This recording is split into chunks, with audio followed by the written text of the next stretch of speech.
लग्नाचे दागिने म्हणजे श्रीमंत पेशवाई दागिने, नाशिकचे सुप्रसिद्ध सराफ मयूर अलंकार सराफ। 24 जानेवारी शुक्रवार रोजी जिल्हा परिषद अध्यक्ष चषक कळवण तालुकास्तरीय स्पर्धा ह्या अभिनव विद्यालय अभोना येथे पार पडल्या। जिल्हा परिषद प्राथमिक शाळा धनोली, केंद्र कुमसाडी, बीड दळवट, तालुका कळवण, जिल्हा नाशिक या शाळेने लहान गट समूह नृत्य या प्रकारात प्रथम क्रमांक पटकावला।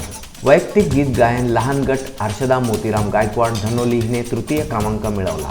या सर्व सहभागी विद्यार्थ्यांचे अभिनंदन। धनोली या शाळेला जिल्हा पातळीवर प्रथमच नेतृत्व करण्याची संधी मिळाली असून यासाठी ज्या ग्रामस्थांनी केलेली मदत सहकार्य खूप कौतुकास्पद आहे। यासाठी बीटाचे बीट विस्तार अधिकारी तथा गट शिक्षणाधिकारी PP महाले, केडी बागुल यांचे मोलाचे सहकार्य लाभले। 2 वर्ष या लहान वैयक्तिक नृत्य प्रकारात दळवट बीटने जिल्हा स्तरावर नेतृत्व करण्याची संधी दुसऱ्यांदा मिळवली। यासाठी जिल्हा परिषद शाळा धनोली मुख्याध्यापक तुळशीराम गवळी, उपशिक्षिका कविता S गायकवाड, जयश्री सुखराम साबळे यांनी परिश्रम घेतले।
नामदेव पाडवी, मी नाशिककर न्यूज, धनोली।